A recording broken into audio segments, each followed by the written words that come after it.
तुम्हाला तुमच्या गॅलरीत, अंगणात वेगवेगळी झाडं लावण्याचा छंद असेल ना, तर लाजाळूचं झाड तुमच्याकडे असायलाच हवं. कारण हे झाड प्रचंड फायदा देतं. कसं?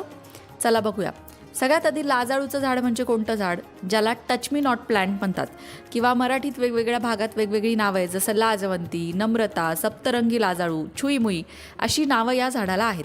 याचं मुख्य वैशिष्ट्य काय? याच्या पानांना तुम्ही हात लावलात ना, तर ती पानं आपोआप मिटली जातात आणि म्हणूनच याला लाजाळूचं झाड म्हणतात.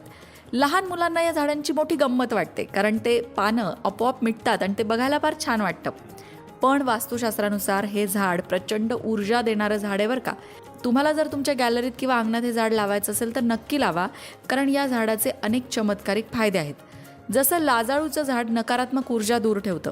जर तुम्ही हे झाड तुमच्या गॅलरीमध्ये, अंगणामध्ये लावलं तर सगळ्या प्रकारच्या वाईट शक्तींपासून हे झाड तुमचं रक्षण करतं. खास करून हे झाड मुख्य दरवाजाच्या पुढे लावायला सांगितलं जातं, तसं ते शुभ मानलं जातं. कितीतरी लोक असतात जे आपल्यावर जळतात किंवा आपल्याबद्दल राग मनात ठेवून असतात. त्यांच्या मनात आपल्याबद्दल फार काही चांगल्या भावना नसतात, पण नातेवाईक आहेत, मित्र आहेत म्हणून आपल्याला त्यांना आपल्या घरामध्ये वेलकम करावं लागतं. अशा सगळ्या वाईट ऊर्जा, वाईट शक्ती हे झाड आपल्या घरापासून दूर ठेवतं. मुख्य प्रवेशद्वारात लावलं तर प्रवेशद्वारातनं प्रवेश करू देत नाही, अशी मान्यता आहे.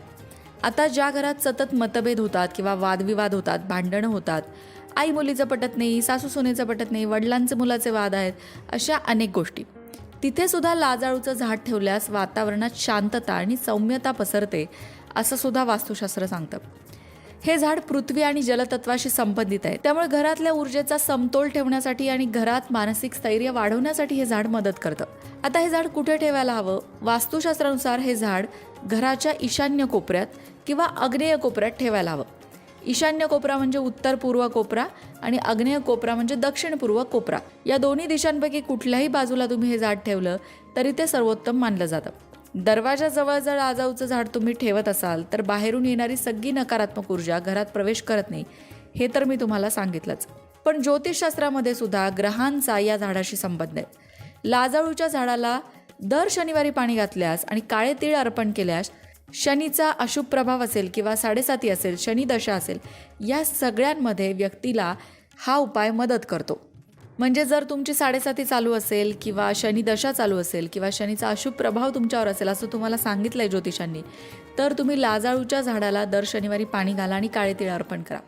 हा उपाय तुम्हाला तुमच्या त्रासातून मुक्ती देणारा ठरेल. इतकंच नाही, केतू दशेमुळे जेव्हा मन अस्थिर होतं, मन तणावग्रस्त होऊन जातं, तेव्हा लाजाळूचं झाड घरात ठेवल्याने केतू दोष सुद्धा शमतो आणि मन स्थिर होतं असं म्हणतात.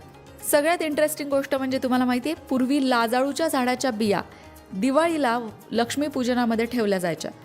पूर्वी पैसा सहज पाहायला मिळायचा नाही, पैसे कॅशमध्ये सहज उपलब्ध नसायचे, त्यामुळे अनेक गोष्टी लक्ष्मीचं प्रतीक म्हणून लक्ष्मीपूजेत वापरल्या जायच्या.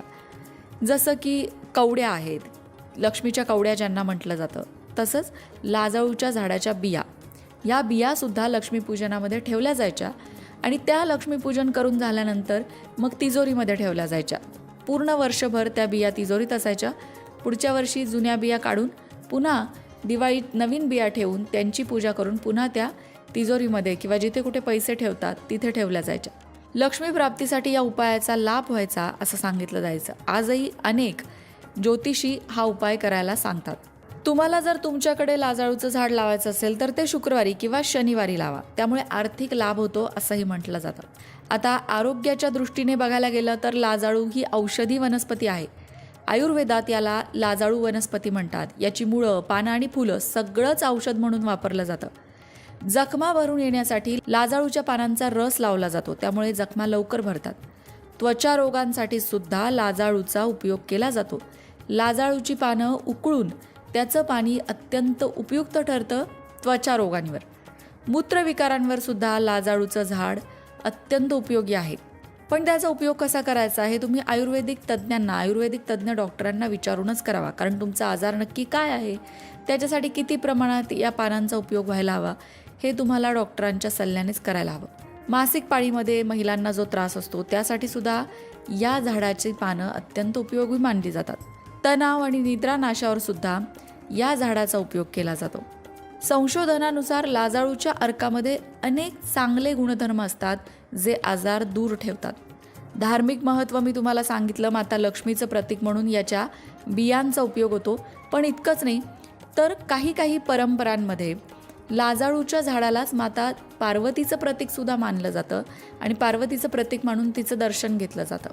एकंदरीतच काय, लाजाळूची वनस्पती पवित्र आहे, सात्विक आहे, सकारात्मक ऊर्जा निर्माण करणारी ही वनस्पती आहे.